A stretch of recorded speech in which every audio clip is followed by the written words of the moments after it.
to hold in your arms.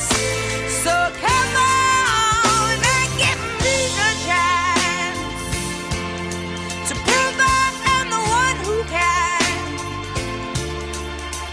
walk that mile until the end starts.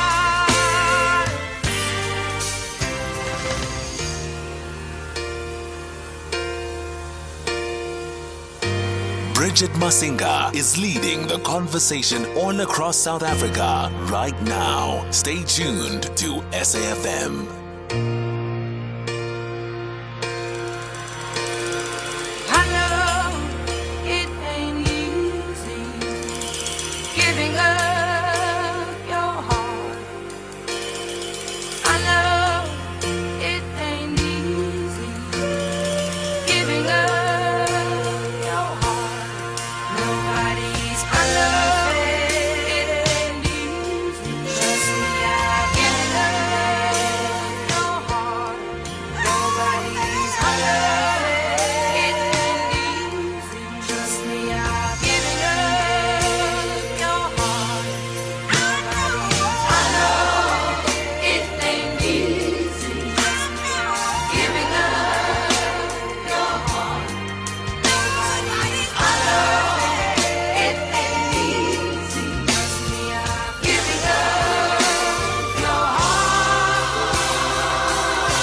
So I dare you to let me be your one and only. I promise I'm worthy to hold in your arms. So come on and give me the chance to prove that I'm the one who can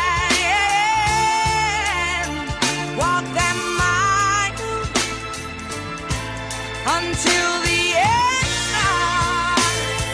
Come on and give me the chance to prove that I'm the one who can walk that mile until the end starts.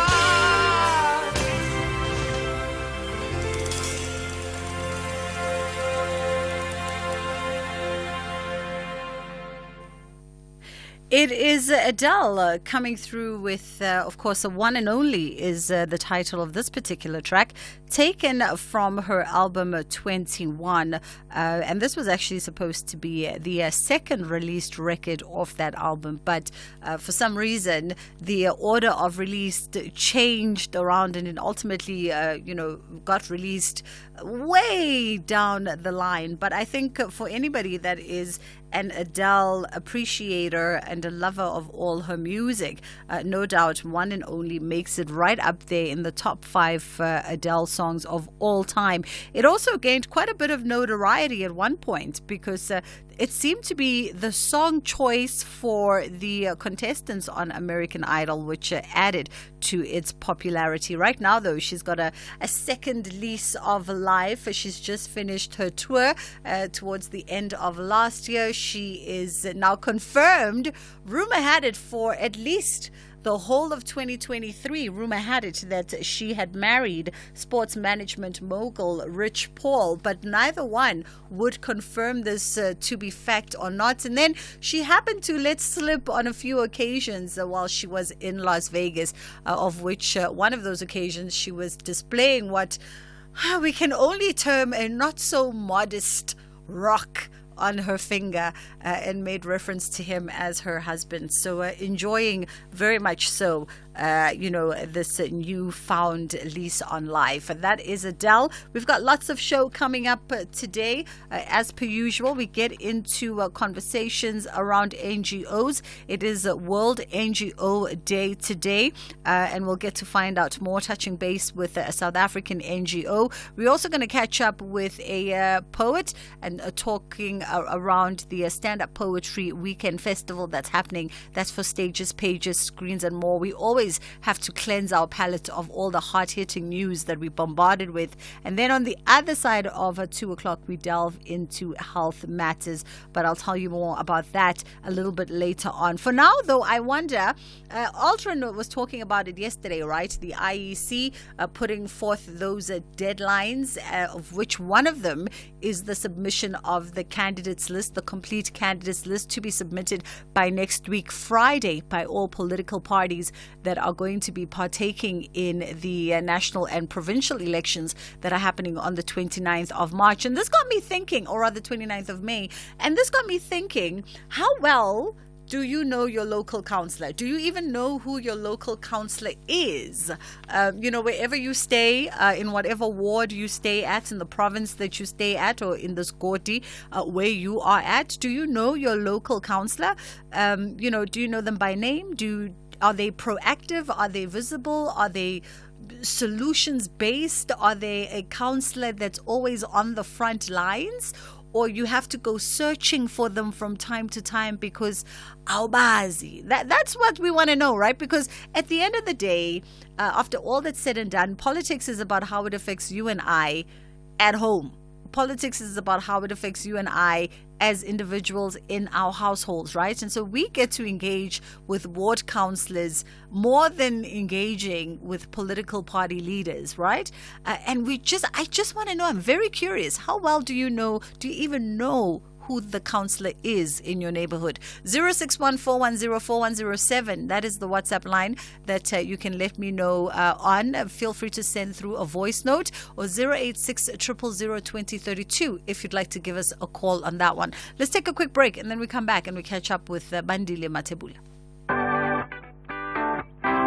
Keeping up with your TV license balance inquiries is now simpler than ever. No more waiting in queues. No more phone calls.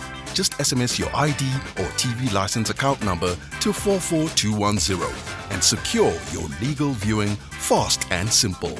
Standard SMS rates will be charged. Terms and conditions apply. TV licenses. Pay yours. Make a difference.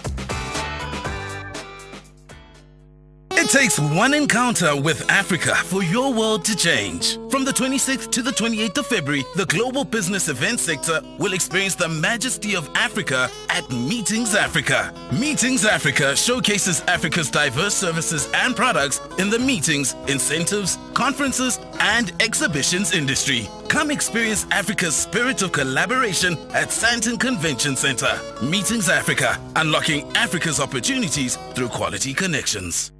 Nottingham Forest are navigating a path to the top half of the table. Has to be a goal from Hudson. Yes! There we go! Get in there! Wrap it up against West Ham United. While Liverpool focus on a massive strategy to be on the summit until the end of the season. Oh! That's outstanding! Liverpool have turned the game on its head. McAllister's thunderous cross.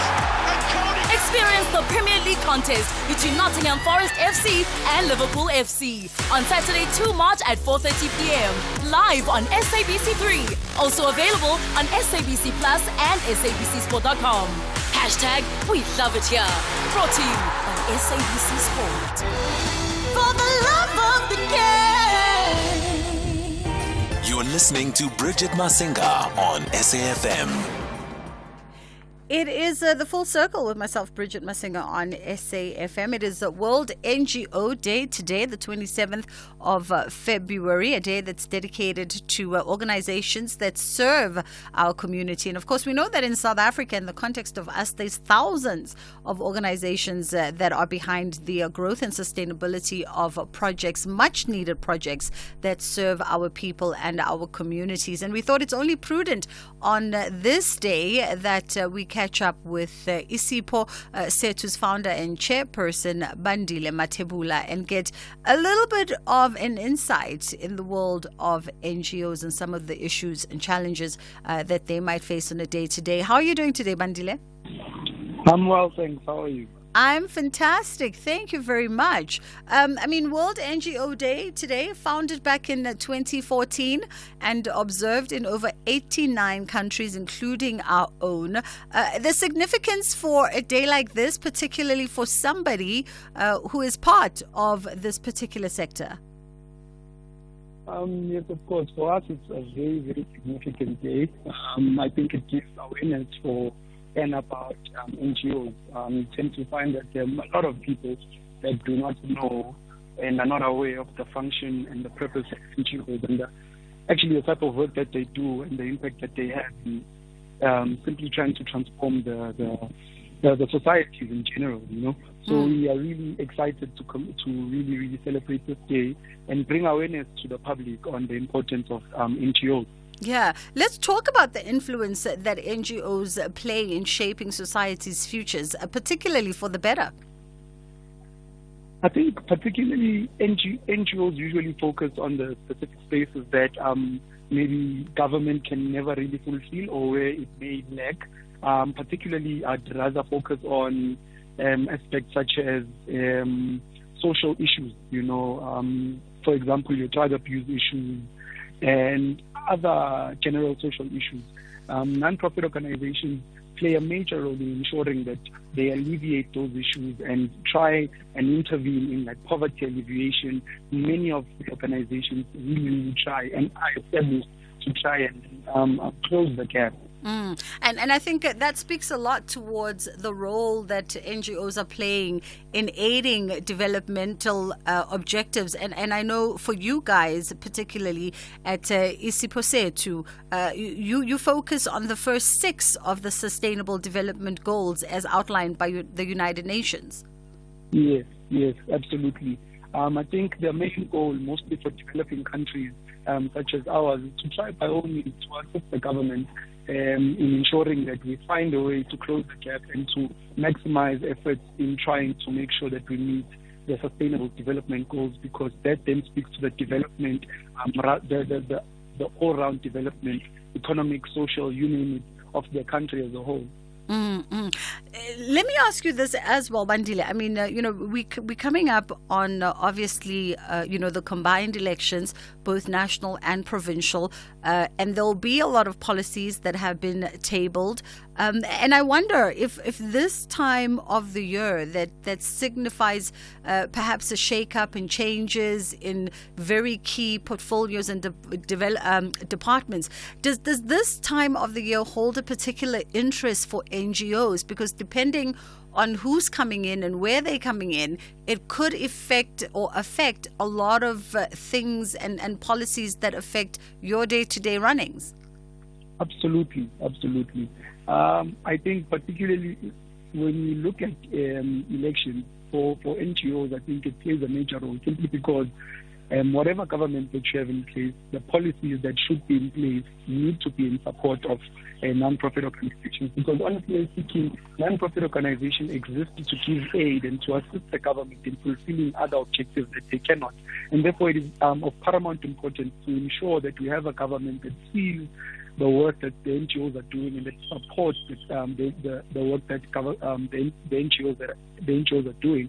But then if there's a government in place that has minimal efforts into aiding and supporting non-profit organizations, it becomes difficult for them to fulfill their objective and to assist the government. So absolutely, it's very important what type of government is going to be in power and the role that they'll play in developing non-profit organizations. Yeah, and would you say so far, just in terms of areas of focus and perhaps some of the challenges and the wins along the way, so far have the current policies and the current leaders in all the respective portfolios from all the respective parties where parties rule and govern have done a great job in fostering that sense of collaboration for NGOs? I would say in policy, in black and white, in paper, it seems as that. But in implementation and reality, there are a lot of challenges that non-profit organizations face, such as sponsorship and aiding. That is usually. Oh, I think we lost Bandile there for a split second. We're going to try and get him back on the line as we continue to observe World NGO Day. And of course, we are in conversation with Bandile Matebula around this. We often touch base with NGOs from time to time on the show. And I'm sure as we explore this conversation, particularly around this time of the year, or every 5 years, Nabo, they are waiting with bated breath and a keen sense of interest to see what is happening in the political landscape and how that affects them. 0614104107 is our WhatsApp line, or 086 0002032. Apologies for that break in line, Bandile. We were talking about whether or not, in our recent history, that sort of collaboration between governments and leaders and those who are in charge of the respective provinces and portfolios have fostered that partnership between governments and NGO, and whether or not you feel a sense of that support. As I was saying, the policies and the paperwork is really, really in order, and it's exciting when you go through it, but the implementation is quite poor. The support that is there for non-profit organizations is very, very minimal. And I would say that there's a lot that needs to be done in that respect. Yeah. And I'd also be interested in terms of we often throw around the term of public-private partnerships. And there as well is where NGOs find themselves having to almost find their gap and harness opportunity. Has that worked in favor of South African NGOs? I think to most it has. I think a truth that a lot of people shy away from is that a lot of individuals have really come out, actually I would rather say criminals, have come out in the name of non-profit organizations and have created fraudulent activities to more particularly private entities. And there has been a lot of corruption that has taken place through non-profit organizations, and that has quite impacted the processes, the very difficult and tedious processes that NGOs have to go through in order to get support and funding from private companies, in which you cannot blame them, but there has been support, but it has been also very minimal because of the doubts that are there within private entities with regard to supporting non-profit organizations, whether it is that the objectives are really true and will be fulfilled. Let's hone in now on some of the work that you undertake at Isiphosethu. Maybe I should have started there, with rather a background of your organization from inception until now.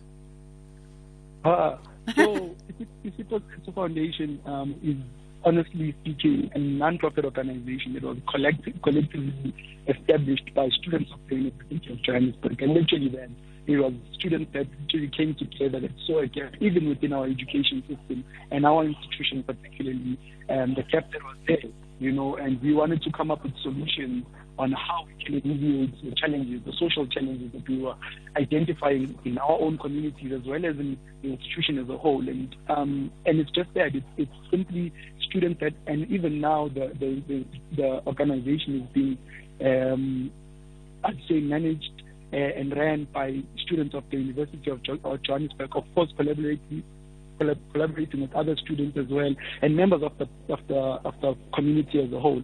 But the core of it is students that saw a lack in our communities and that came together, and also just to add on to that, our main focus is poverty alleviation, trying by all means to uplift women and children's rights, and also moreover provide education support with more focus into the disadvantaged communities.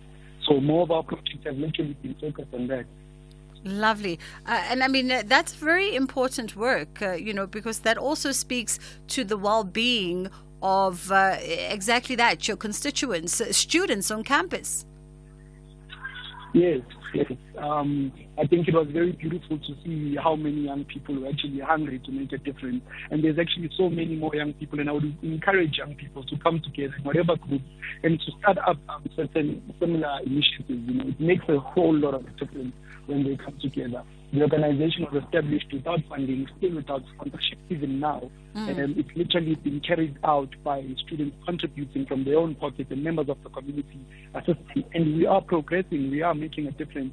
no matter how little it is. But that's just to say that whatever it is that we put our mind on collectively, it's achievable.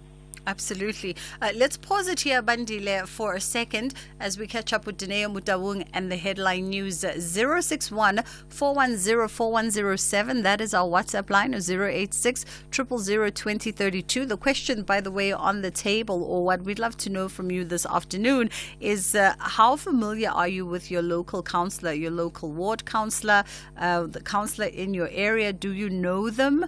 Or the local political leader in your area, do you know them? Do you think that they are effective and they are readily and willing to, take on whatever task that involves the community or that needs their intervention? Or perhaps you last saw them at the last provincial elections when they were vying for election. We'd love to know from you. 086 000 2032 and 061 410 4107. That is our WhatsApp line. Here, there, and everywhere.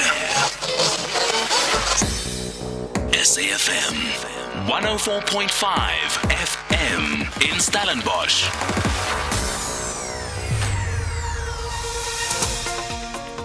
With the headlines at 1:30, I am Dineo Mutawung. Good afternoon. The DA says it will be filing a contempt of court application against ANC Secretary General Fikile Mbalula. The party alleges that the ANC did not fully comply with the court order that instructed the party to hand over its cadre deployment records. In other news, Deputy President Paul Mashatile says it is concerning that confidence in the criminal justice system is on the decline, and the U.S. consulate in Durban has launched its essay competition to local youth in commemoration of Black History Month in the U.S. and 30 years of democracy in South Africa. A full update follows at the top of the hour.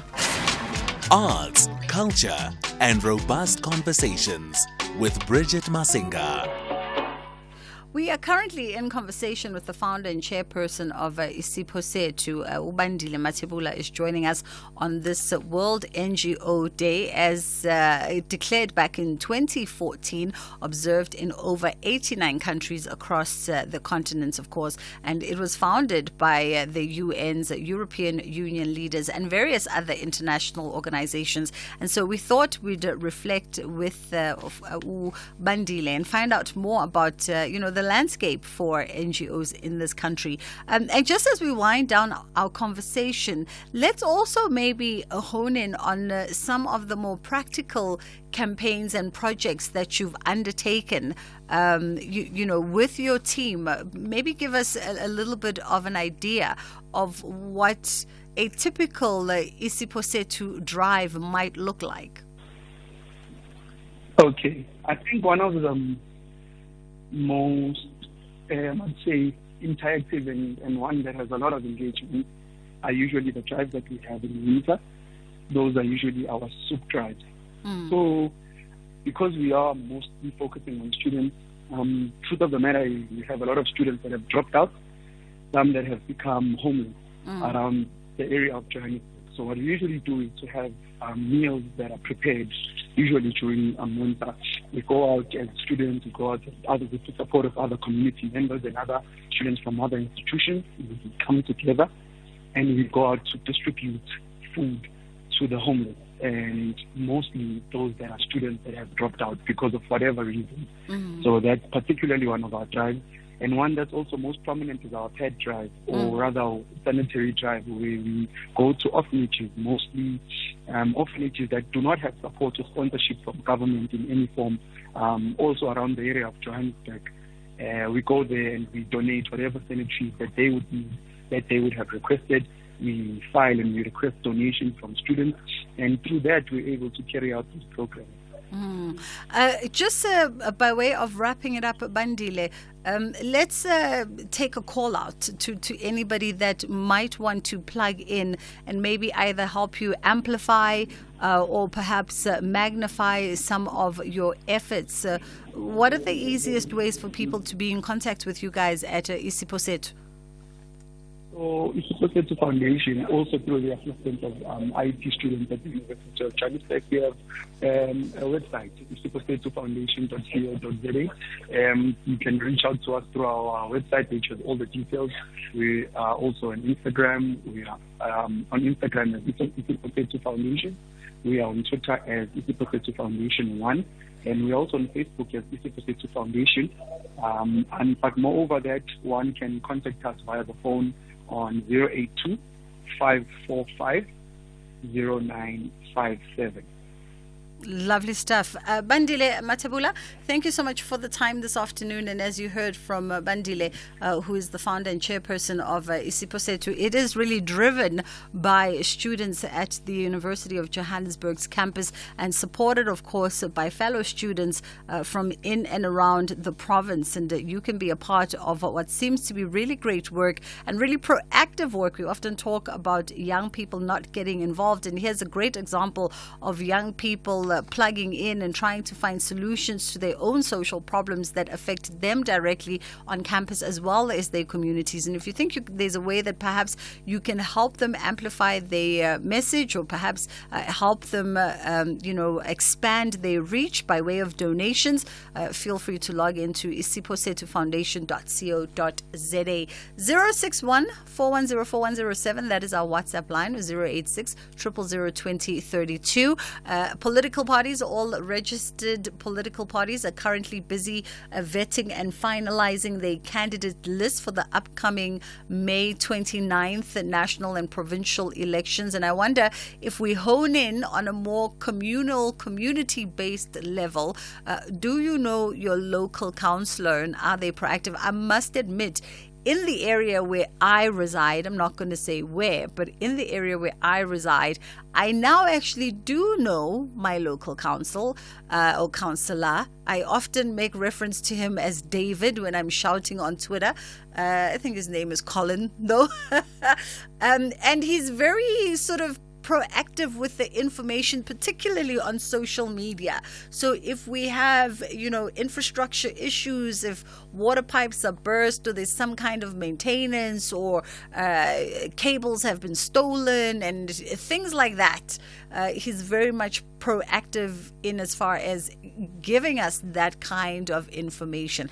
I think where I take issue is because he is aware of our area's recurrent problems like burst water pipes, which happen at least once a month, if not twice a month. He is very much aware of the the property developers that develop and then disrupt infrastructure or break infrastructure and disrupt services for days on end. And there's been no sort of convening a conversation with the community in our area to get our input, or at least to allow us to ventilate our frustrations where that is concerned. And that's my thing. It's like, okay, so we know what's causing our problems, but it's all nice and well to know that I'm going to have that problem on Thursday, but it will be nice to also make sure that I don't have the problem. So I'm aware of who my local councillor is, and I wonder if you are, and if you think they are any good at all. 061-410-4107. That's the WhatsApp line. In fact, let's go to WhatsApp. Hey Bridget, good day. My name is Daniel from Caterridge. I know my ward councillor even way before he was nominated to be a councillor. He's my neighbor and he used to be a cool guy, friendly, but ever since he got that position for being a ward councillor, you cannot even see him. You can go to his home, chat with his sisters and brothers, but you cannot even see him getting out of the house if he's there. You can see his car and ask them, where is he? And say, he's inside. And then you can tell them, guys, can you call him? I just want to greet. And the answer that you'll get is that whoever want to talk to me must make an appointment. Like, what the hell is that? We just want to greet, nothing more. Yeah, that's it. Hi, Bridget. I am actually ashamed to even admit this, but I I get home, I get to my neighborhood, I don't want to take part in any of those things. But I'm very aware. I know where to go. I know I am very active when it comes to, maybe a petition that needs to be signed or anything like that. But I don't know who my ward councillor is. For me, the reason being, there's just a certain view of them also. It always feels like we have to be political in order to take part in those community projects or anything like that. Hi, Bridget. Good afternoon, and to the SAFM listeners. This is an interesting question that you're asking. But I know my ward councillor. We actually have a group, so it's like our complex group, and he is part of it as well. So we get notifications from him when there's like service delivery issues, or if you have a complaint. He's always there to respond, and he has attended one of our meetings, like our complex meetings. So yeah, I know, and he's a DA councillor. SAFM 104 to 107 nationwide. Time. When you're a kid, it moves slower than a sloth trying to get through airport security. There is just so much of it. Skip forward a few years to your 20s. Time is still your friend. It says have some balance. Go party and have fun. Then your 30s hit. And time suddenly steps on the accelerator like it's trying to catch a traffic light before it goes red. 40s. Now time is moving faster than your 10-year-old on a sugar high. 50. You're desperately trying to save as much as you can, but time is moving so fast. And all you can think is, where did all the time go? That's why after 50 years of investing, we've learned that time is the greatest gift of all. And the good news is, if you invest early, time gives you money. And then money gives you more time for some much-deserved you time. Now, isn't that a compelling enough reason to invest? Ellen Gray. Long-term investing. Ellen Gray is an authorized FSP. Eskom understands that electricity is an integral part of running a business. However, electricity demand is currently higher than supply, and energy efficiency is critical.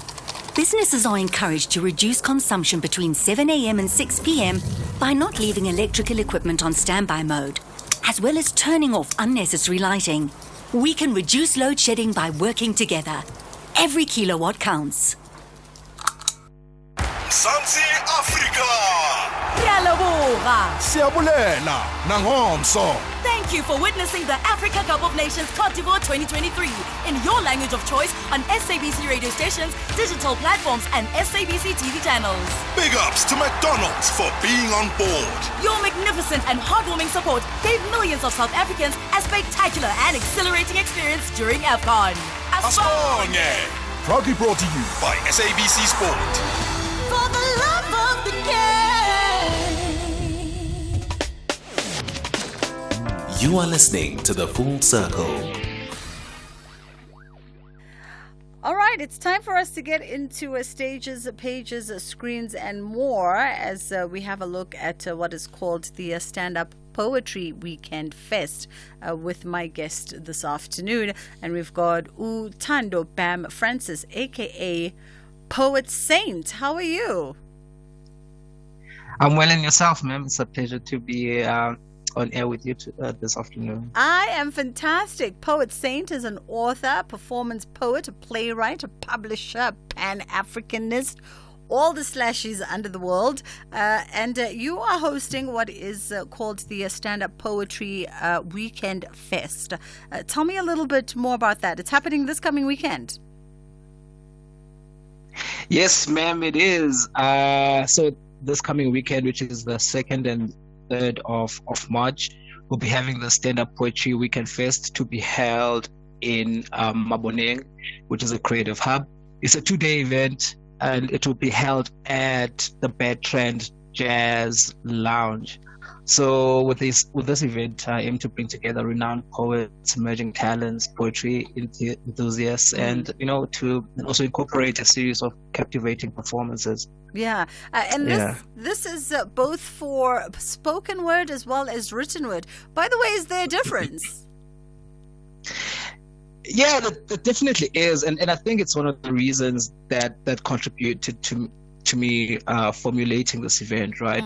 Because I think the current environment of slam poetry, I have much appreciation for slam, but I think it's turned poetry into like a competitive sport, where there needs to be a winner.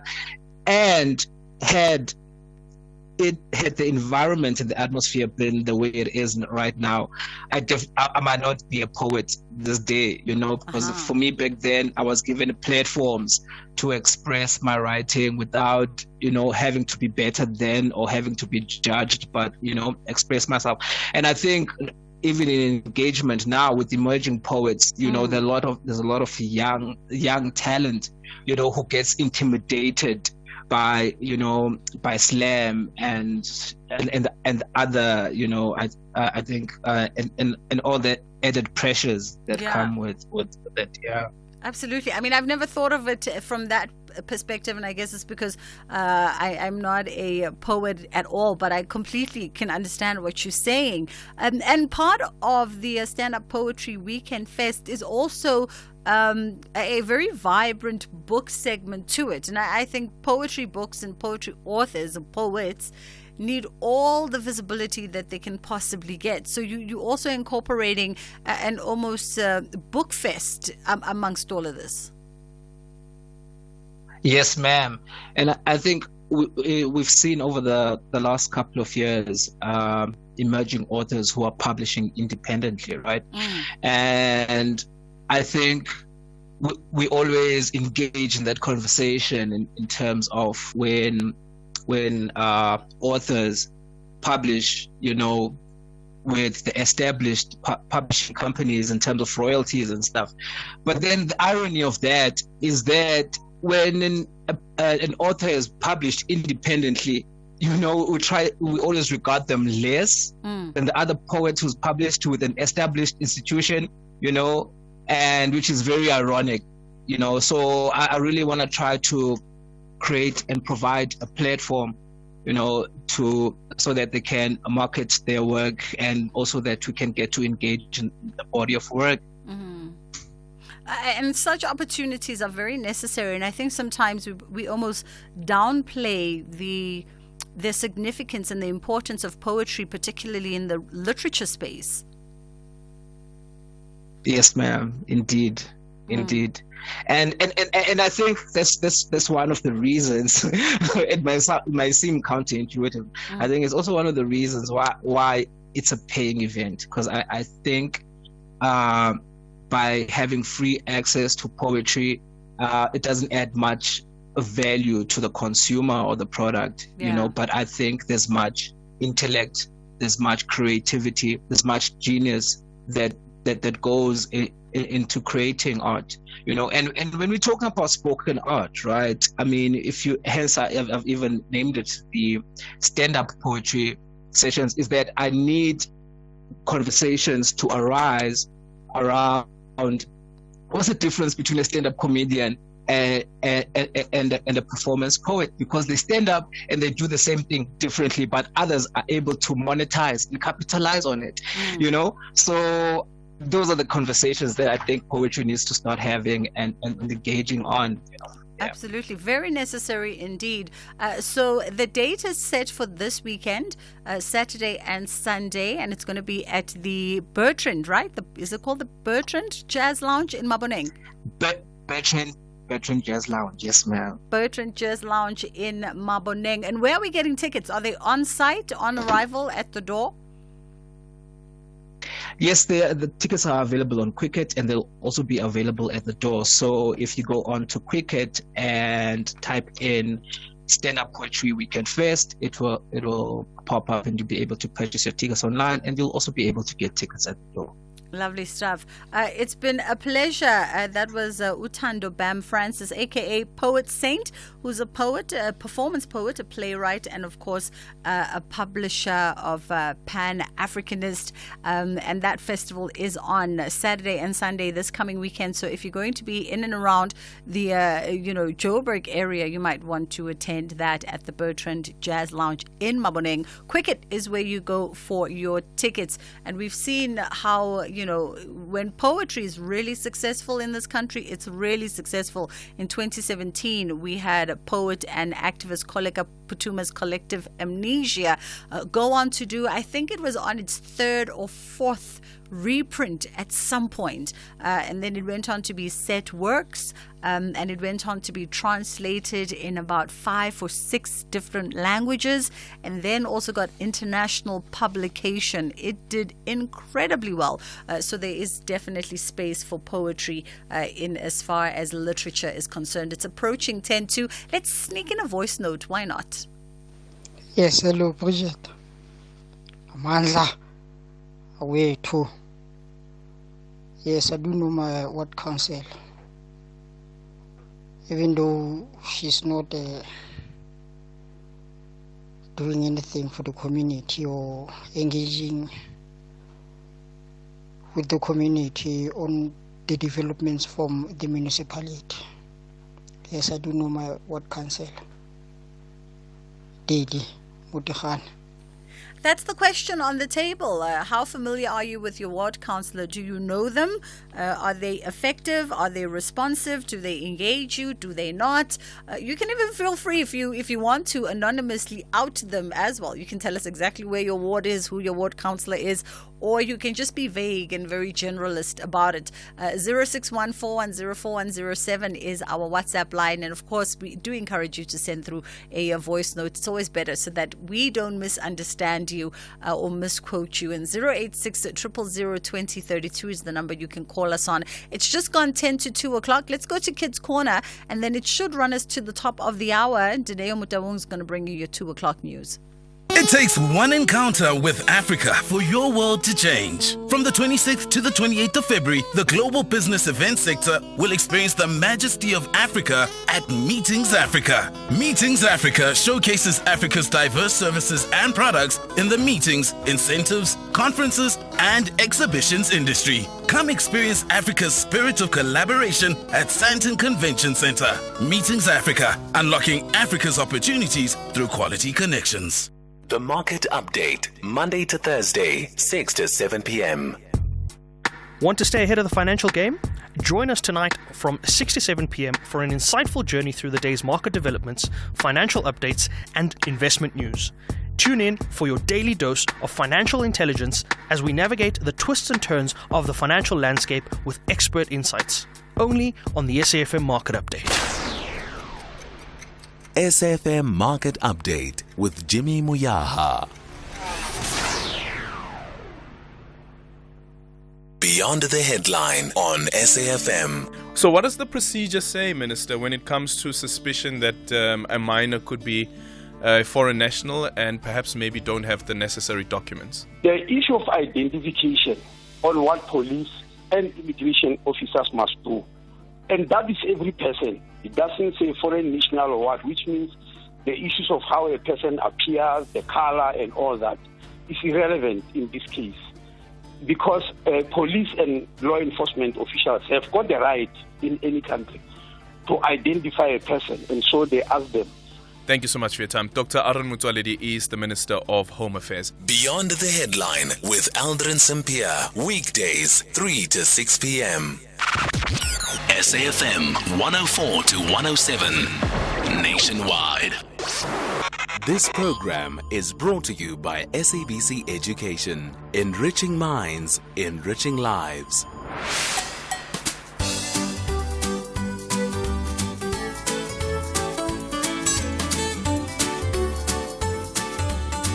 Hello, my name is Dembere Madi. I'm 10 years old. I'm in grade 5.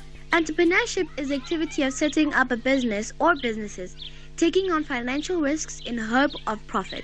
New businesses opportunities have encouraged entrepreneurship on a grand scale. Yes, we are taught about entrepreneurship.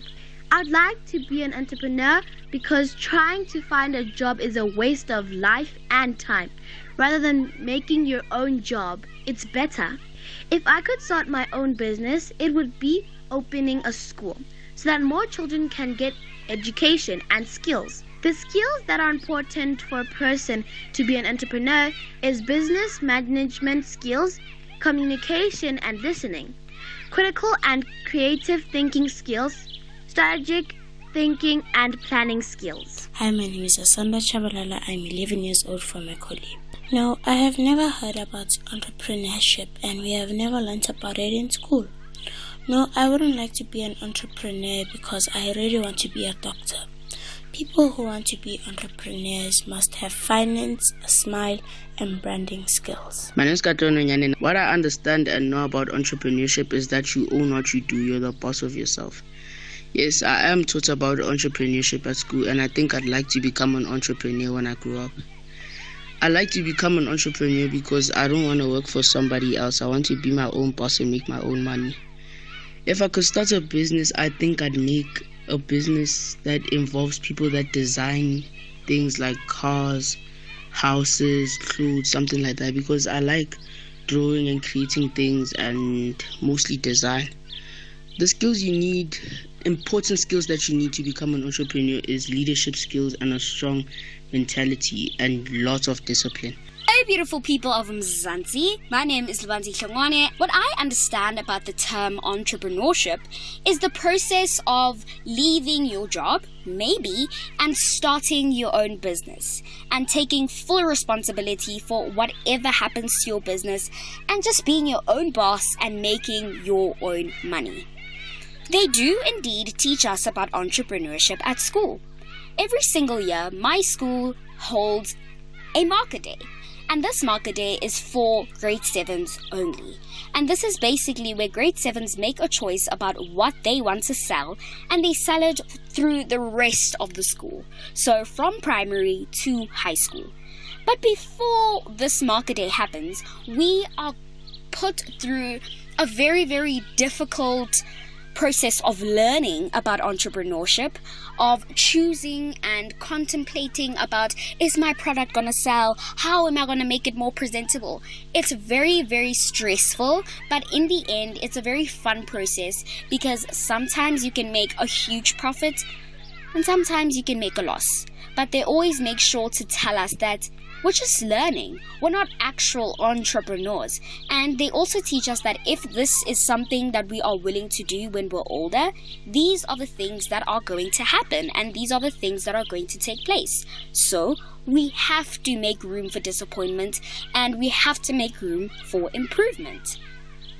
If I could start a business of my own, I don't really know what it would be, but now that I'm thinking about it, it would definitely be something hair related, skincare related, and most importantly, clothing related. I think the most important skills about being an entrepreneur is that you have to be a risk taker, number one. You have to be determined. You have to be energetic and enthusiastic. And lastly, you have to be a problem solver. There are so many things that can happen to your business, and there is no time to sit down and cry about it. You have to fix that problem immediately if you want your business to succeed. So I think those are the most important skills to be an entrepreneur.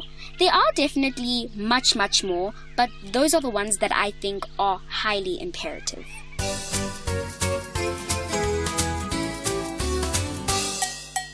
Being an entrepreneur is like having a special talent for turning ideas into something real. You can think of it as starting your own mini business adventure, where you create, sell, and learn exciting things. The best part is we are never too young to be entrepreneurs. Imagine you can have a cool idea, like making handmade crafts or organizing a little neighborhood service. That's a bit like a spark of entrepreneurship. We use our creativity to come up with something unique or find a solution to a problem around us. Next, being an entrepreneur is a bit like having your own small business. It could be selling handmade treats, creating art, or offering service like pet sitting. Over the weekend, we can set up our little shop or service, and suddenly we are like the boss of our own mini world.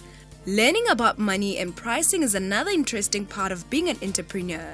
It's a bit like having our own treasure chest, and we get to decide how much our creations or service are worth. We learn about saving, spending, and maybe even sharing a bit with others. Being an entrepreneur also teaches us about hard work and dedication. It's like having a little plant. You need to water it regularly and watch it grow. Our business is the same. With effort and commitment, it can blossom into something amazing. Sometimes, being an entrepreneur means facing challenges. It's a bit like going on a quest where we might encounter obstacles. But every challenge is an opportunity to learn and grow, making our entrepreneurial journey even more exciting. Remember, being an entrepreneur is not just for grown-ups. You can start your own little ventures, share your talent with the world, and learn valuable lessons along the way. It's like having a secret superpower that turns your dreams into reality. Do think about it as something you can do over the weekends and when you're not too busy with your schoolwork.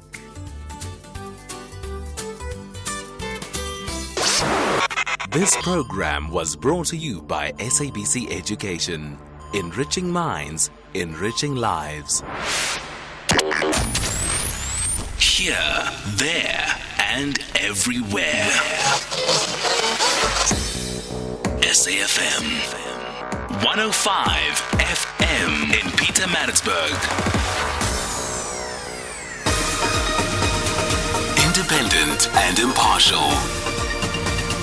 This is SAFM News.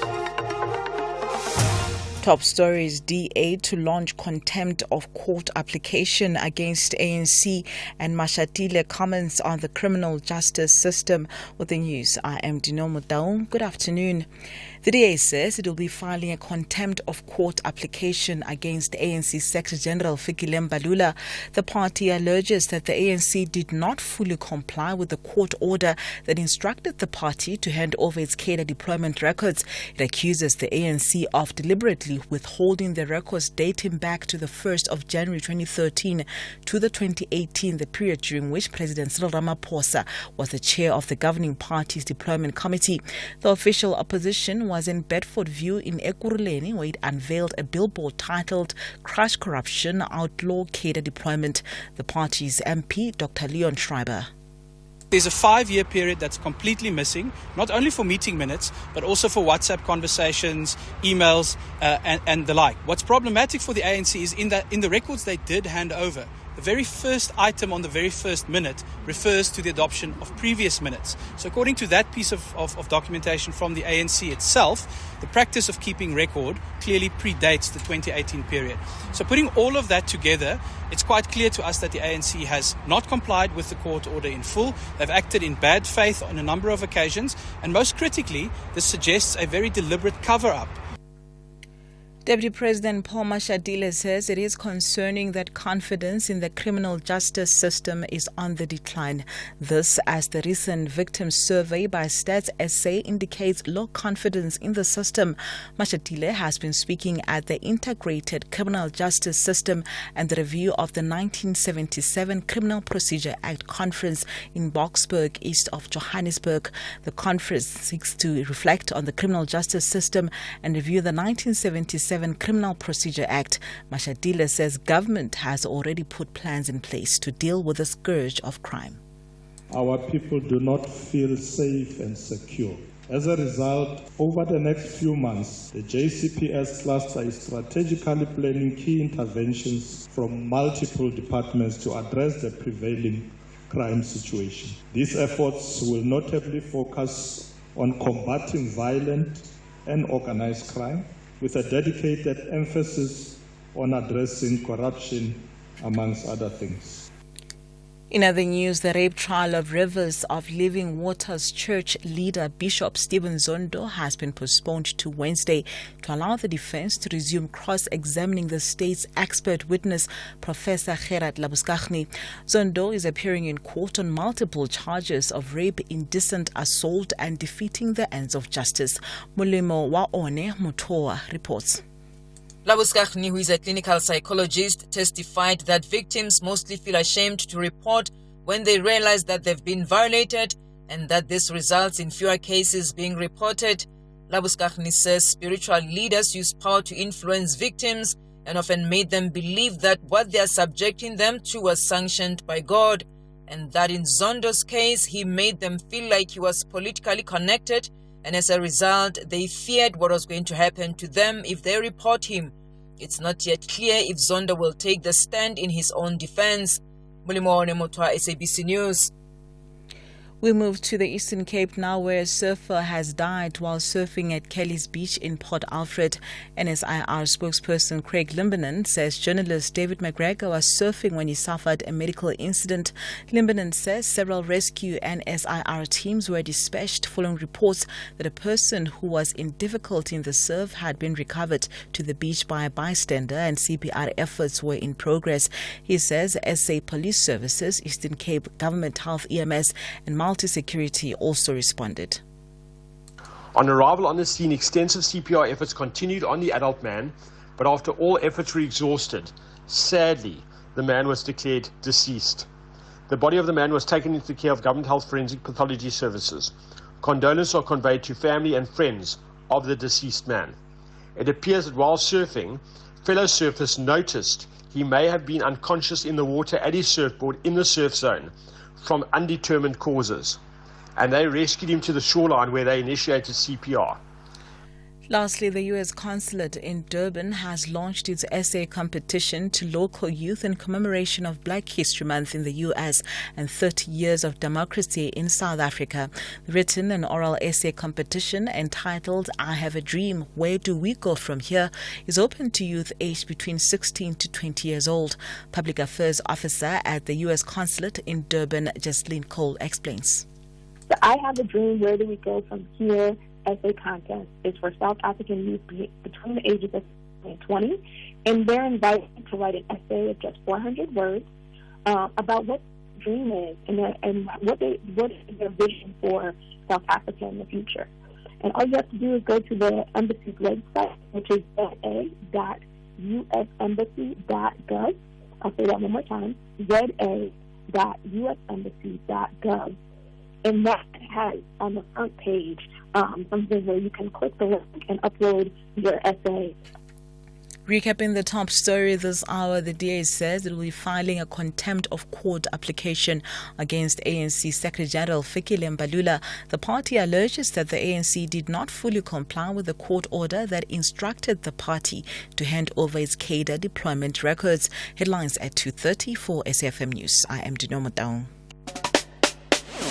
The Full Circle with Bridget Masinga, Monday to Friday, 1 to 3 p.m. Attention all HPCSA registered practitioners. It is your responsibility to comply with CPD requirements. Non-compliance may result in suspension, writing a compulsory board examination, or other penalties imposed by the professional boards. The CPD program is ongoing and practitioners must immediately comply to remain registered with council. To view your CPD status, update contact details or perform other self-service functions, access the HPCSA online portal or visit www.hpcsa.co.za. Mzansi Africa. Siyabulela nangomso. Thank you for witnessing the Africa Cup of Nations Cote d'Ivoire 2023 in your language of choice on SABC radio stations, digital platforms and SABC TV channels. Big ups to McDonald's for being on board. Your magnificent and heartwarming support gave millions of South Africans a spectacular and exhilarating experience during AFCON. Asonye. Proudly brought to you by SABC Sport. For the love of the game. The Full Circle with Bridget Masinga, Monday to Friday, 1 to 3 p.m. SAFM 104 to 107 nationwide, leading the conversation. I pray that we unmask ourselves from everything that allows us to love. Because love is true freedom. And that's where our freedom is.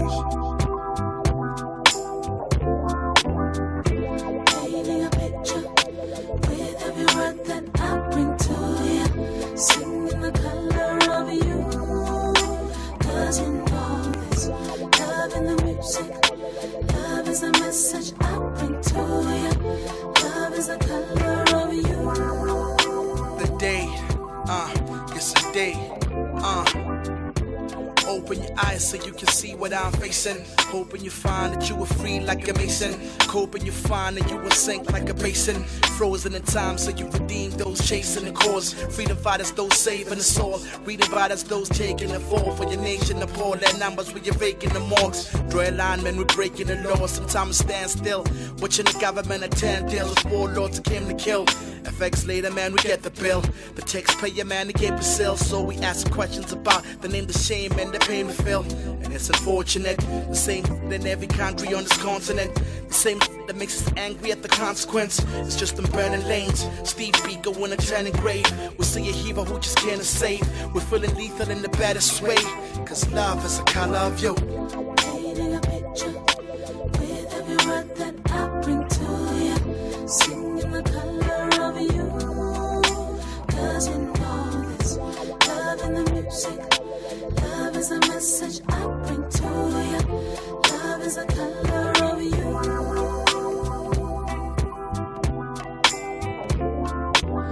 Every song that a freedom that love can bring. Reflection of you. Open your eyes so you can see the sacrifice that your forefathers did to cushion you the pillar fights.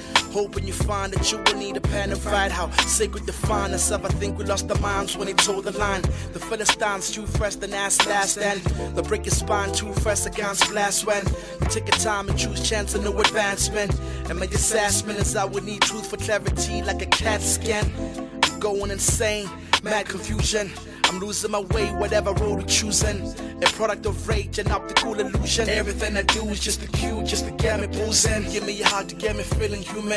To receive that freedom from sky. To redeem what we're feeling inside. Cause fear is just a demon and lie. I shit here, but I'm keeping alive. Cause love is a color of you. And that's true.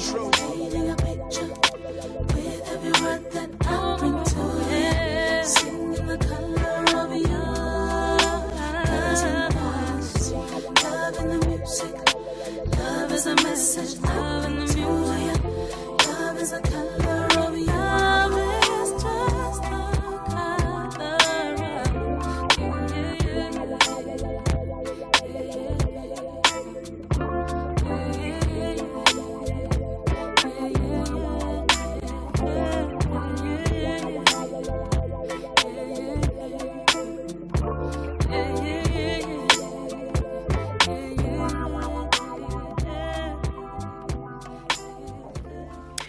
It is Kabomu featuring Notende on the vocals on this one with Color of You, and it's a beautiful sort of amalgamation of a writer, poet, and creative with an incredible vocalist singer.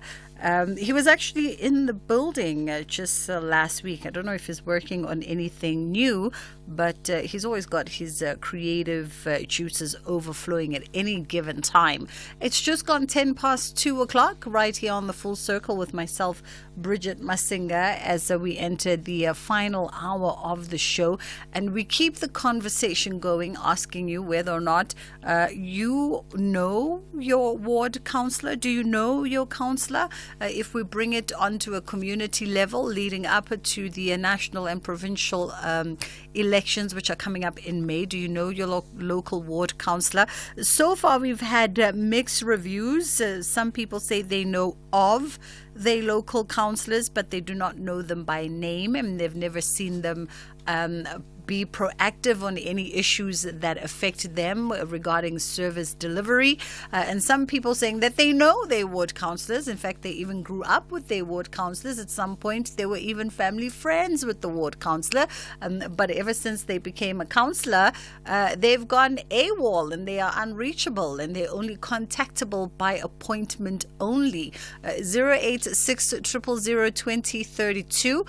What is your view? Do you know your ward councillor wherever you stay, whether you stay in the suburbs, whether you stay Escotini, Elalini, whether you stay in the location? I'm sure there is a ward councillor representing you, whether or not they are a part of the political party that you affiliate with, and I wonder if that makes a difference in how you perceive the work that they do or do not do. Feel free to drop us that WhatsApp on 061 410 4107. That is our WhatsApp line, or you can give me a call on 086 000 2032. I'm trying to find. I got a message earlier on from someone that says there's no way you can misquote that I live in Ward 4 in Matatiele. And all I know is that my ward councillor is a Miss Seshe, I think is the surname, but I do not know her physically. I do not know what she does. But she is an ANC member, and I am not.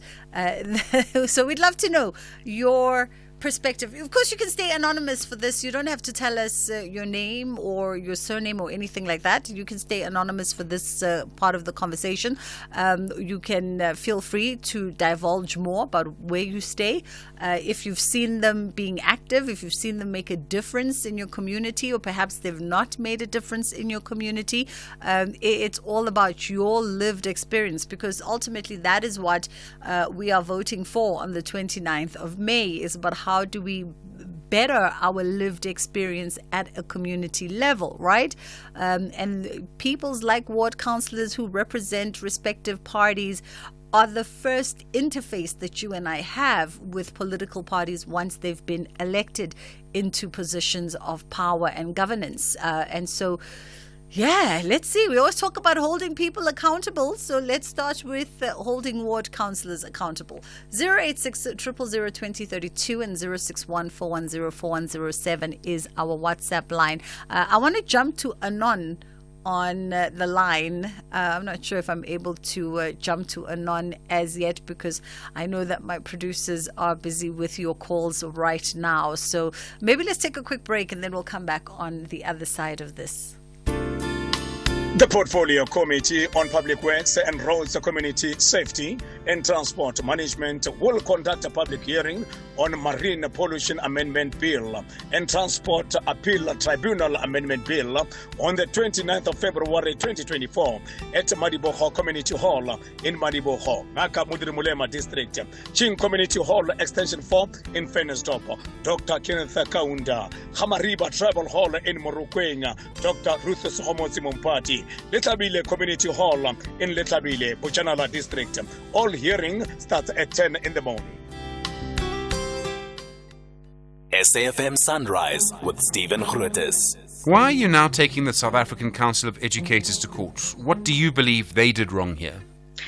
We've noticed a pattern in the Council of Educators where they're giving out really, really lenient sentences for corporal punishment, even in cases where it amounts to severe assault.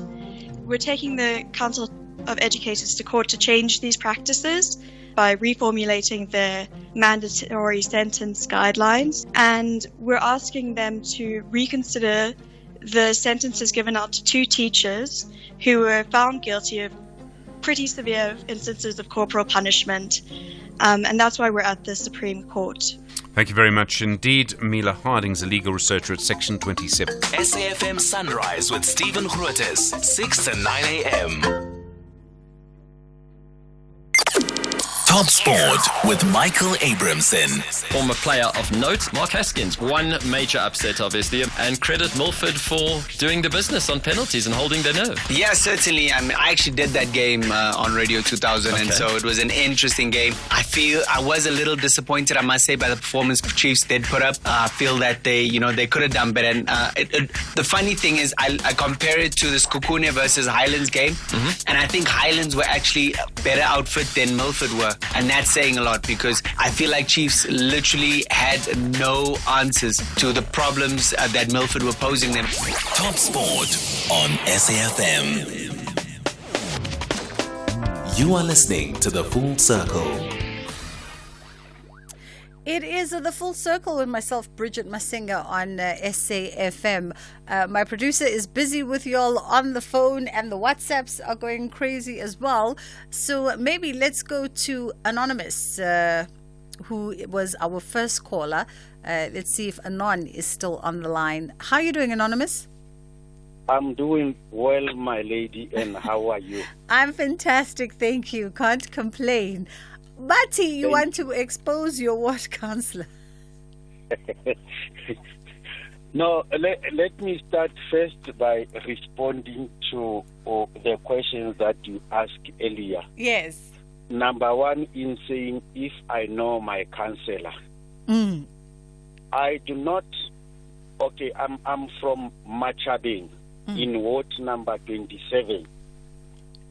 I do not know my councillor in person. Okay. But I know the deeds, the work that he has done into the ward. And in our ward, we have these WhatsApp groups where we communicate about service deliveries and whatever that is happening in our ward. Yeah. And my ward happened to be the ward that has introduced or produced 4 previous Machabeng executive mayors. They were all coming from that ward.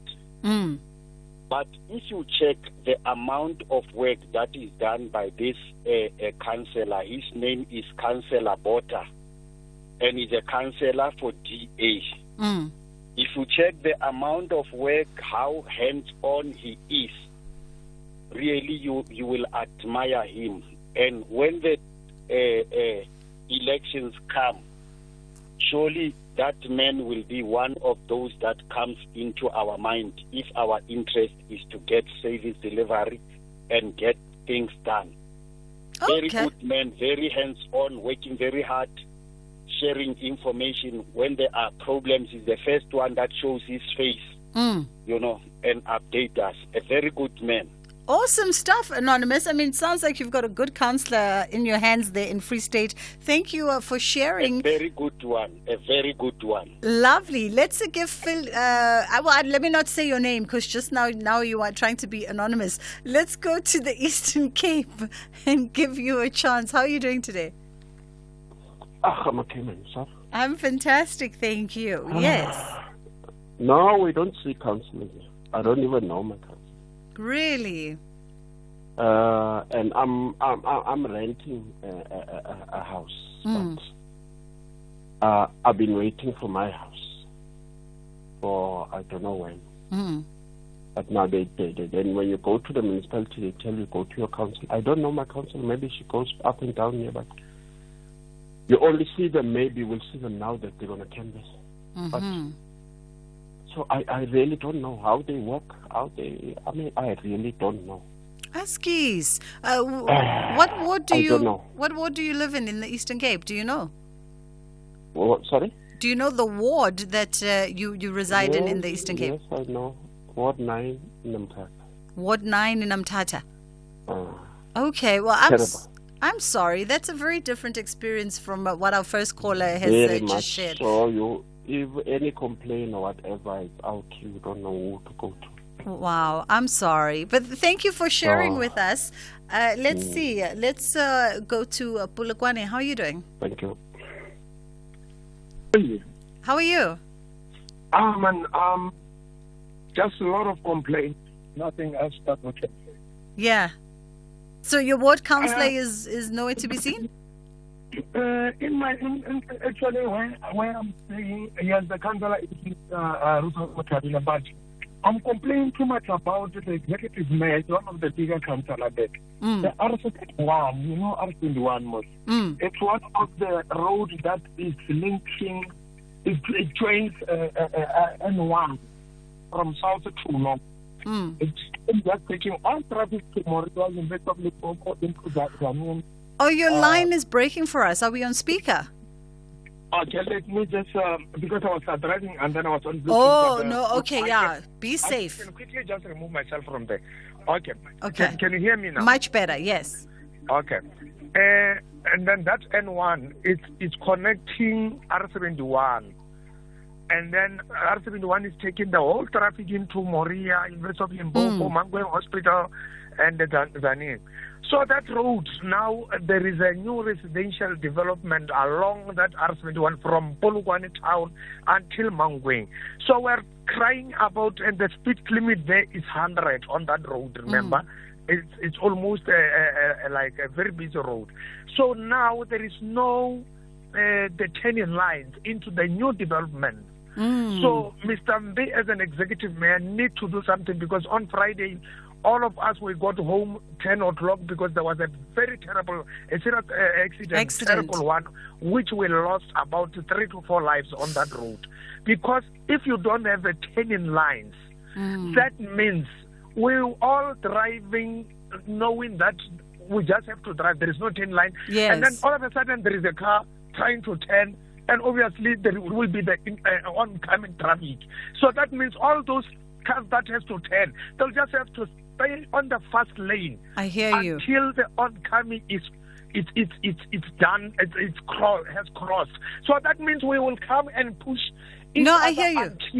until yeah. I hear So you. the- Okay, so you're making a call to the executive mayor out there in Polokwane to address this particular issue. I hear you. I also think it's probably something the local ward councillor at that local ward should be aware of this traffic issue, and should be championing some way to address it, to alleviate any potential accidents. But thank you for sharing with us. Let's jump to WhatsApp and see what's on your mind there. Hi, greetings to everyone. I do know my ward councillor very well, and they are of a particular party. And unfortunately, my community is filled and dominated with members of another party that the councillor does not belong to, and therefore this affects the service delivery and the response to issues that the community faces and the time in which the issues are addressed.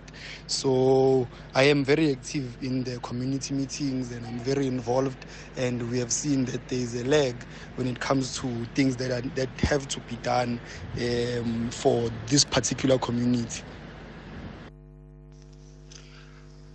Hi, Bridget. It's Musa Mariev here.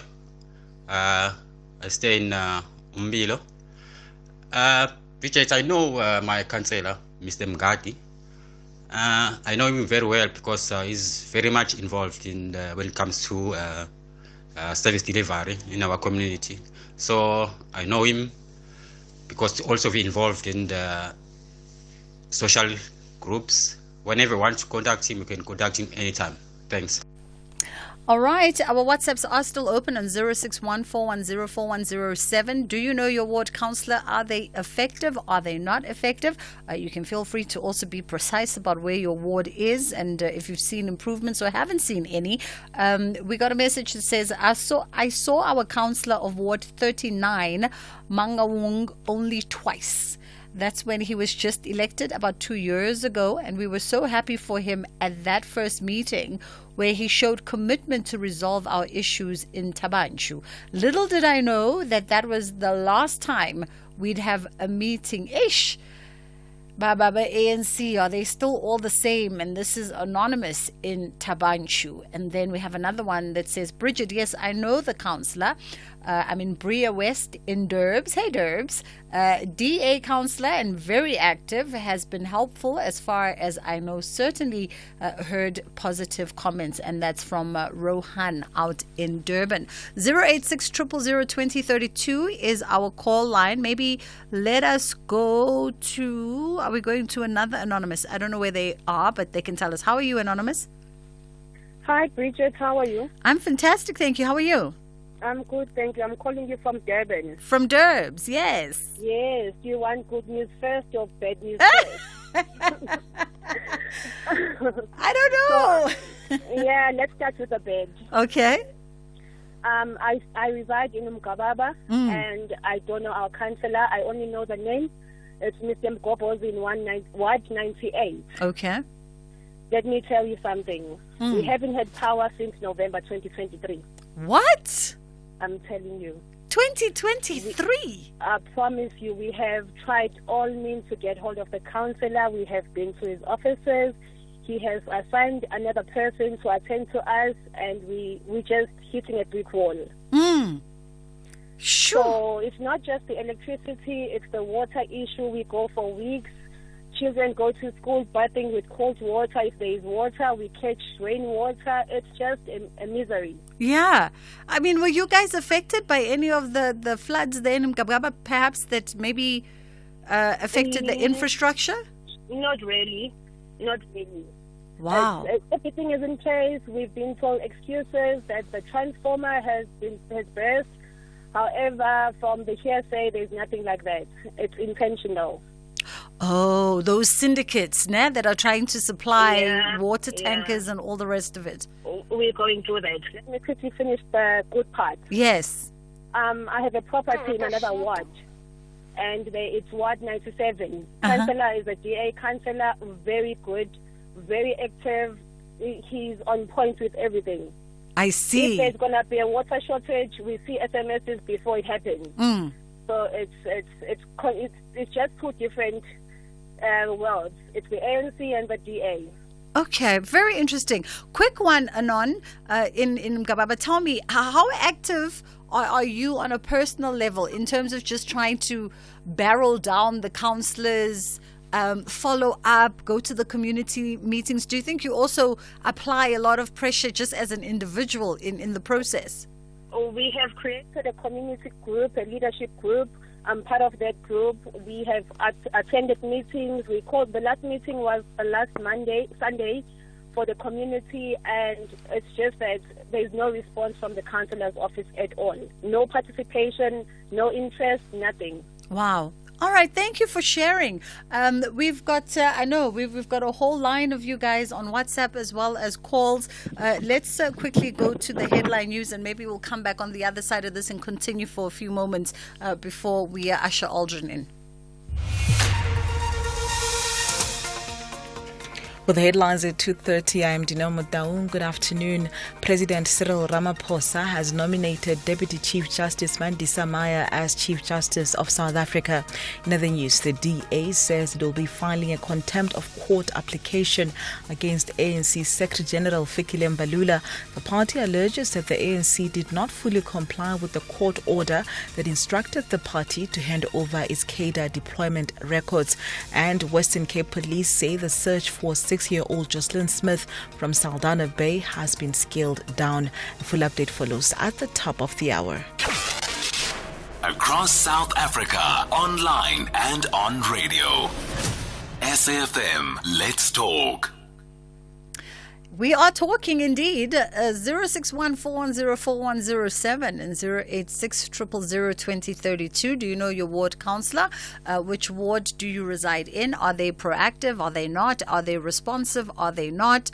And of course, how much do you participate in the process? Are you also somebody who really just, goes out there and goes to community meetings and does whatever you need to do by way of follow-up and holding people accountable and chasing down your ward councillor? Or do you also just throw your hands up and just give up and just go, 08600002032. Let's go to WhatsApp.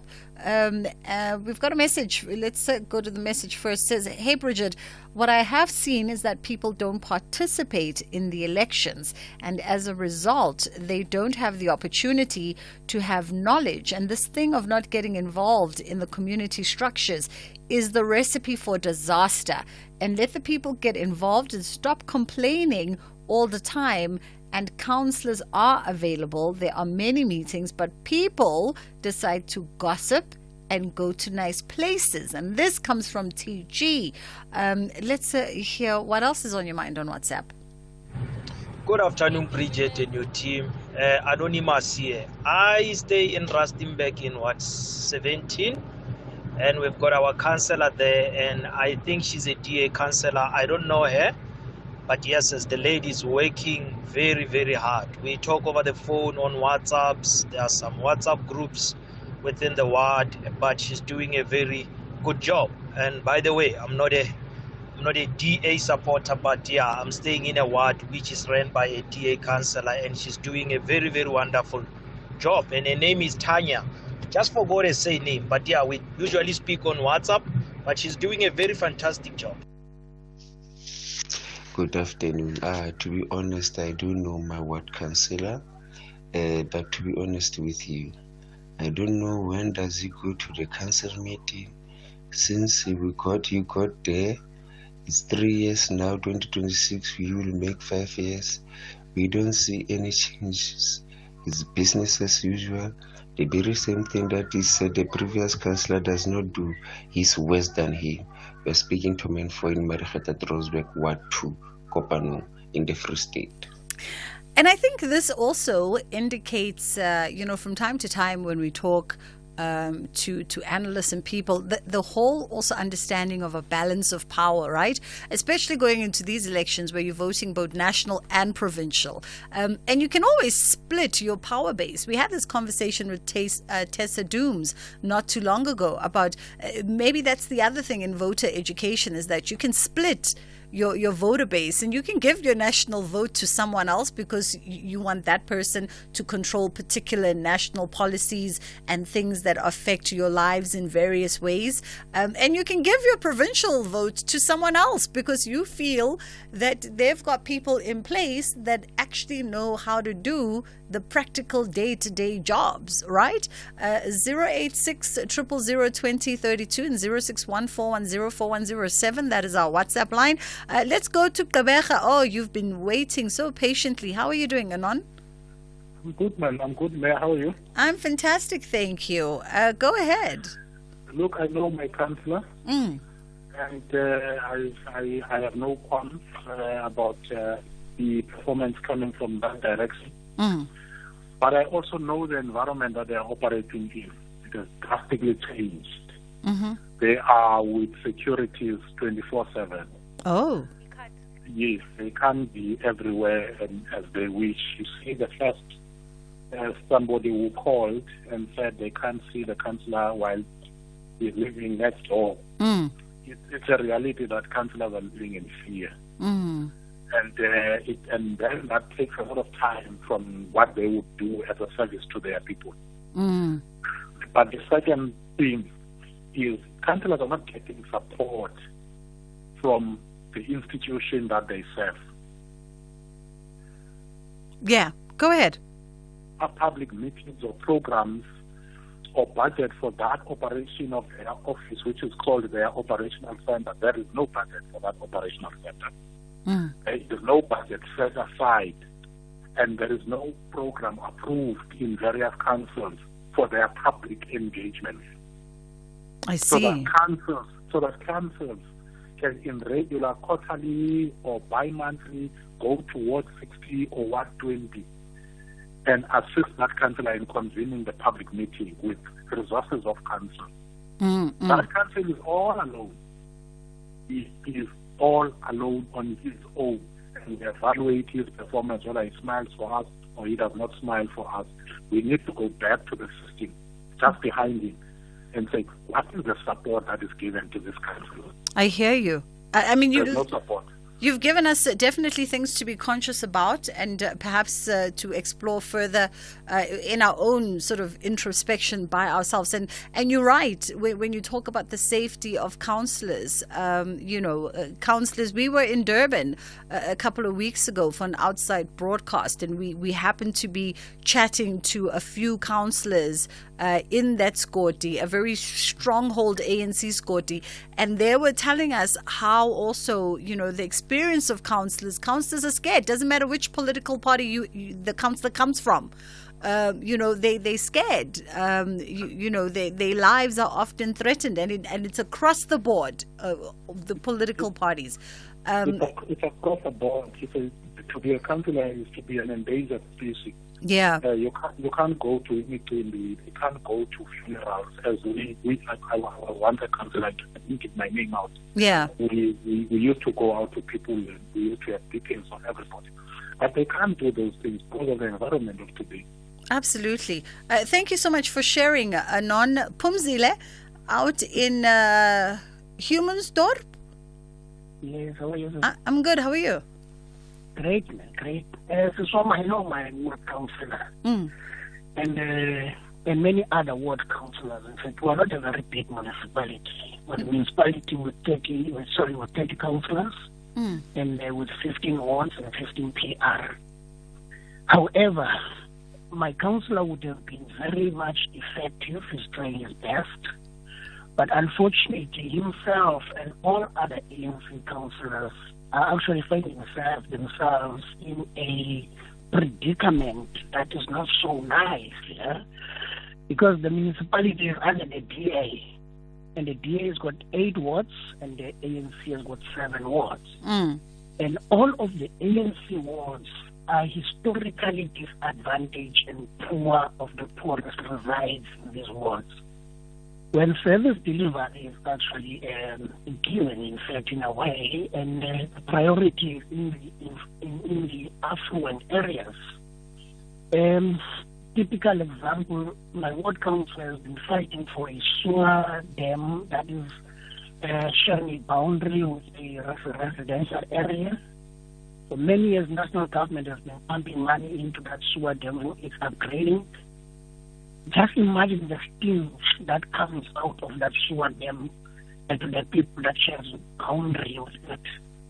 And at the ultimate end, national government had to intervene. And it is only now that processes are going to start. Housing, Siswam, my councillor has been fighting for housing since the DA came into power. Yes, not a single house has been built in his ward and many other ANC-led wards. So I'm trying to say there is that frustration, but the community understands, and we are standing together with the councillor, so to speak. Yeah. Let me also give a We have to wrap it quickly, Yes, unfortunately, Pumzile, because we're trying to sneak in a voice note and then Aldrin is coming through. But I think we got the gist. Thank you so much for your contribution. Unfortunately, Aldrin is coming through in just a moment. Let's quickly sneak in WhatsApp for some final thoughts. Bridget, I'm from Ward 22 in Greater Tzaneen Municipality. My ward councillor is always showing up. He tried to attend to most of the community grievances. Maybe his waking vibe is motivated by the coming election, but honestly, that guy does not deserve to serve under ANC. He's trying, Shem. Wazama. Good afternoon, Bridget. I think people are just lazy because from each and every ward, each and every area, there is a what is called ward committees. So councillors will be serving maybe 20 to 40 areas or locations, and then or big townships. So it's not easy for the councillor to be in each and every place. So people can go and meet with their ward committee people, because the ward committee leaders across the country or across all the wards. So unfortunately, people did decide not to participate. And not to participate, they are just de-empowering themselves, or they will end up not having knowledge, coming to radios and talk as if councillors are not working. And then people must remember that there's a criminality that is going on currently, where people or councillors are being killed by criminals. Thank you. This is TJ. Stay on top of all meaningful, top trending stories right here on SAFM. Leading the conversation.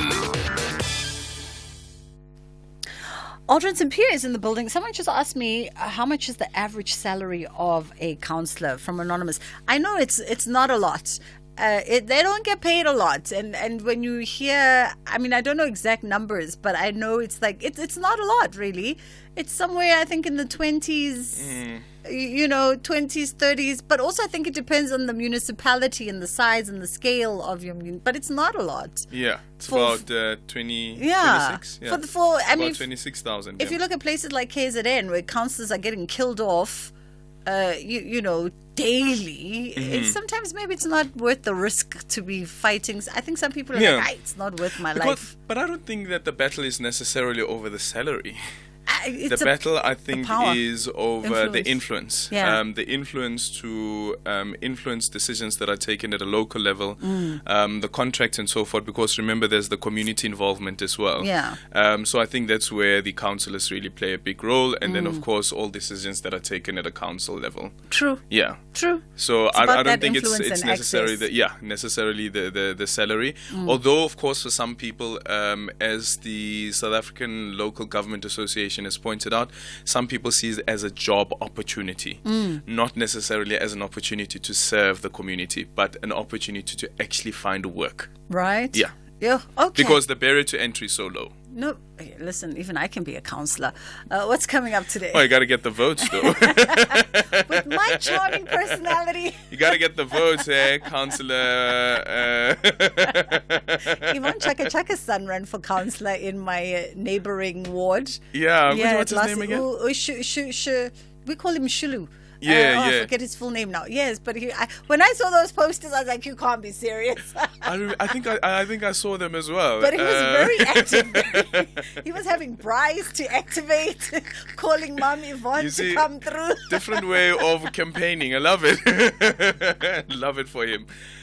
So coming up on the show this afternoon, speaking about political parties, we speak to Mervyn Dirks, who's now a former member of the ANC, former member of Parliament and former member of the provincial legislature in KwaZulu-Natal. He has been expelled from the party for endorsing and joining the MK party, which for me is interesting because the rule that is cited is the same rule that former President Jacob Zuma has been suspended under.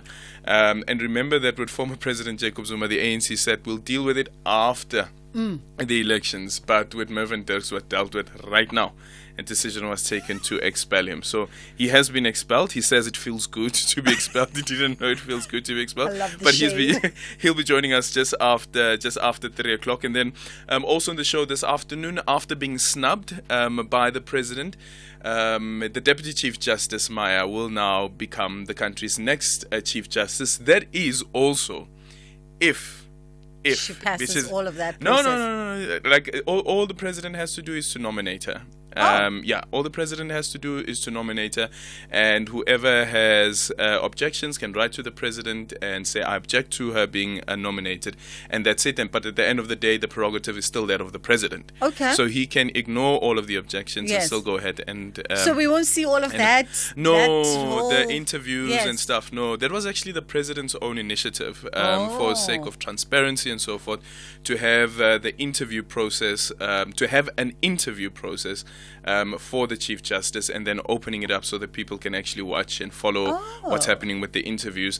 But remember that the president snubbed her, Yes. and even though the JSC had nominated Justice Maya, and Justice Zondo was then appointed, but now she's set to become the country's first woman Chief Justice after Zondo's term comes to an end in August. But this is August, and that's the reason we're saying that if the president of the ANC still comes back as the president of the country, because the prerogative of appointing the Chief Justice is that of the president of the country. So what may happen after May the 29th? So you kind of have the job, but you kind of have to wait to see if I come just back. know that, listen, you are front runner.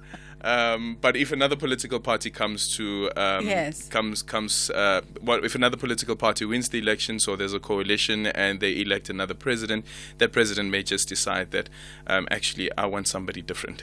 Sure. Yeah, This is what we say in my industry. Don't announce anything until the ink is dry on your contract. Yeah, so that's one of the stories that we're focusing on this afternoon, and also looking at the Israeli government's report on the measures that they have taken to prevent a genocide in Gaza. Awesome to stuff. the ICJ. And before you walk out, quick one. Your counsellor in the pluses there where you live? I don't know my counsellor, I'll be honest. Really? I don't know who my counsellor is. I heard somebody even asked about... Oh, it is actually Tessa Dooms who was tweeting a bit earlier on. I don't know if she's listening to this conversation that you're having, but she was asking, have you ever attended a community meeting? And I don't recall attending a community meeting. It's just that sometimes you're also so disengaged and then say, complain. But you are never there for the community meetings. You are never there for the public consultation process when a new bill is being canvassed. But then we complain on air. I mean, David O'Colin, I always call him something different. I've never seen him tweet about a meeting. I see him tweet about burst pipes and everything else. Oh, is that your counselor? Yes, Okay. but I've never seen him tweet about a meeting. One of those names is his name. I just don't know which one. I thought you were going to say, I was about to say, isn't it David O'Sullivan? No, if it was David O'Sully, I'd definitely know. Okay, well, that's a shame. Aldrin St. Pierre is coming up between 3 and 6. SAFM supports a litter-free South Africa. Play your part in keeping our surroundings and environment clean. SAFM, leading the conversation. Good day. I'm Madidaba Wasichaba, and these are your top stories. Reports state that Sama Award-winning, platinum-selling artist Vusi Nova is planning to get his leg back and tell his side of the story. After years of getting vilified by the media and becoming a victim of cancel culture, the star is ready to show the world who he is beyond the name and the fame, proving why Angeke Baskone as Mzansi gets to see him unapologetic, uncut and unprovoked.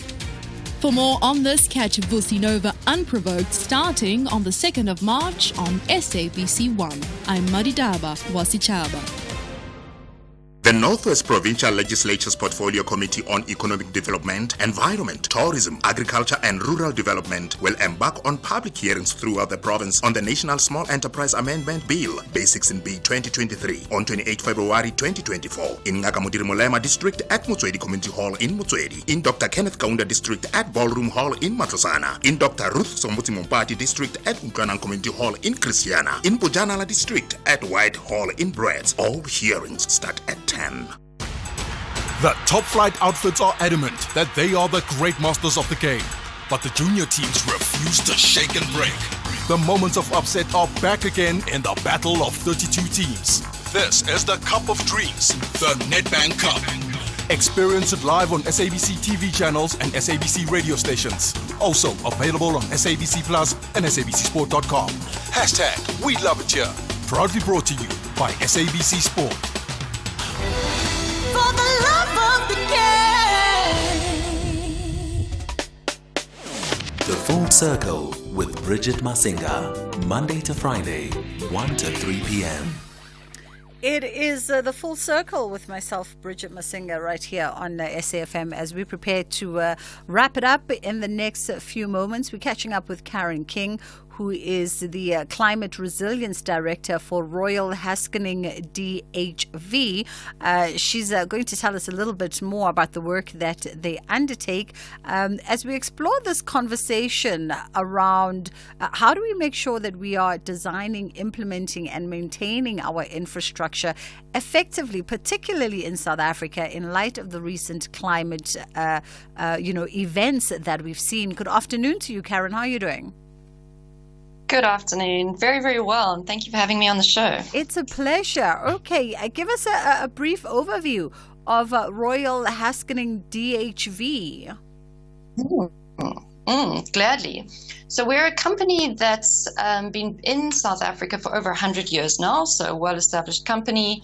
We were traditionally very much an engineering firm, and we're moving with the times, so engineering and environmental very much now.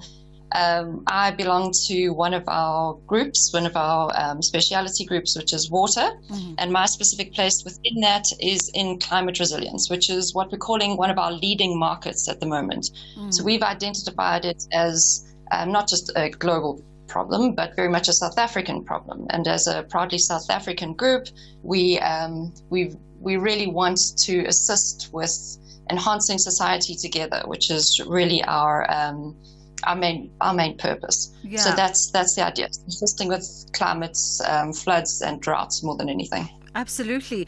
You talk around that we should be making sure or ensuring that we are designing, implementing and maintaining our infrastructure effectively, considering all the climate events that we've had. Now, what should we be doing by way of forward planning and future guarding our infrastructure? So, I mean, one of the things, of course, that we're always going to need is money, and there has been some budget allocated to future-proofing our infrastructure, for example. But we need to really consider the uncertainties of what lies ahead. And this is going to require risk methodologies that assess the hazard, so that's the flood or the drought or the fire, the vulnerability of those involved, and of course the exposure, the extent of the exposure of people or property. So we need to consider things like the likelihood and the potential impacts of the natural disasters, how these disasters might affect people, assets, infrastructure, resources in a holistic way. So by way of an example, you could get an enormous storm in a remote area where the population density is low and there's not a lot of infrastructure there, versus a smaller storm, but the vulnerability could be huge because it's upstream of a very heavily populated area with often vulnerable communities living along our riverbanks, in which case our risk is much higher, even though, say, the hazard, for example, is lower. Now, I mean, when we consider uncertainties of what lies ahead, I can imagine that this then makes planning so much more complicated. It does. It absolutely does. But we're in a position at the moment where there's a lot of opportunity as well. So, for example, we have a lot of technology we can use to our advantage. So identification, mitigation of floods and droughts and estimation of their duration and their length is increasingly being undertaken using various modeling softwares, and then, of course, through improved information management, which is something that improves at a rate of knots at the moment. So this makes application of an integrated solution much more effective. So we can assess the physical and the socioeconomic impacts of flooding. So this is a way in which we can assess flood damage and then how effective flood relief measures have been, because it's not a once-off. As people know, flooding and droughts and other climate-related disasters are happening already. They have been happening and they're going on in the future. So we really need to learn lessons from these. And then there's knock-on effects, which we're aware of. So we need to assess infrastructure and loss, prevalence of waterborne diseases, scale of environmental damage, and then establish which interventions are working and which aren't working. Yeah. So lessons, for example, from KZN floods and similar natural disasters are really only valuable if we act on them.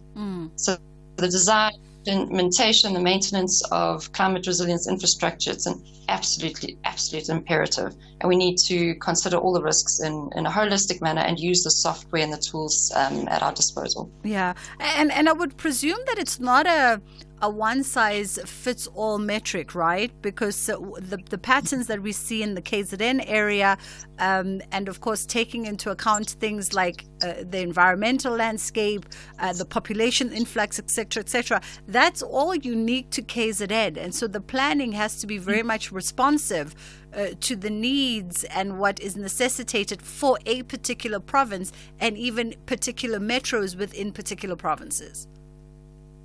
Yes, absolutely. And I mean, the rainfall types vary from province to province. Political planning and municipal planning changes from province to province. And the extent to which we can mix things like grey infrastructure, so that's dams, reservoirs, drains, pipelines, which are essential for water management, but also incorporating green nature-based solutions. And that is going to change from province to province, as you mentioned. So this would be, in some cases, permeable pavements will work very well. In some cases, urban forests. In some, wetland restoration. In some areas, we can plant lots of trees.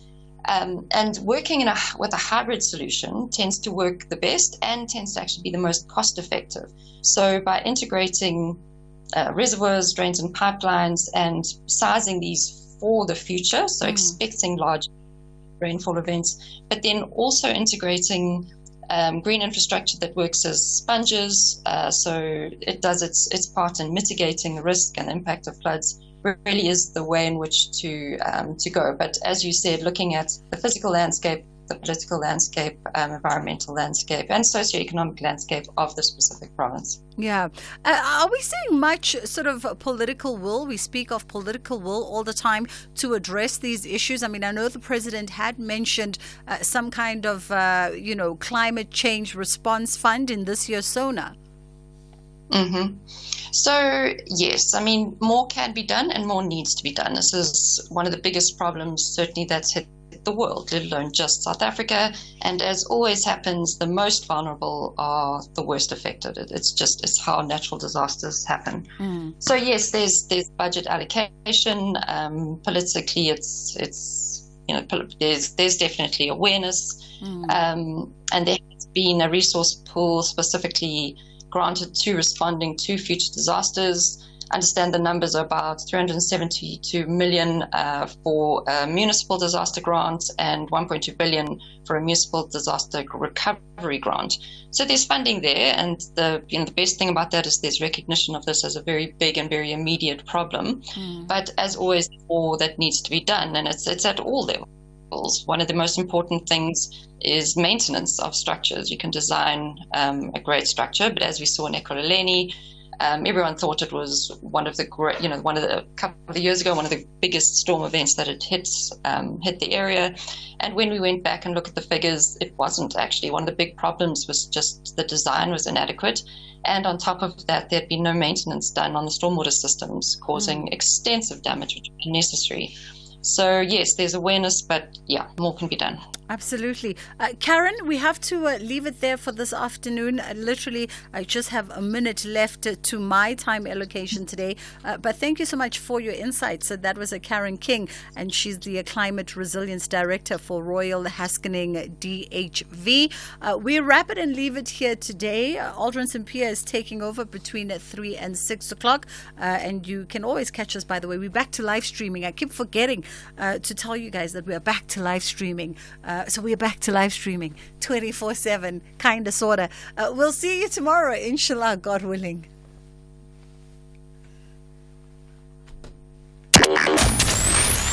Here, there, and everywhere. SAFM 105 FM in Mokopane.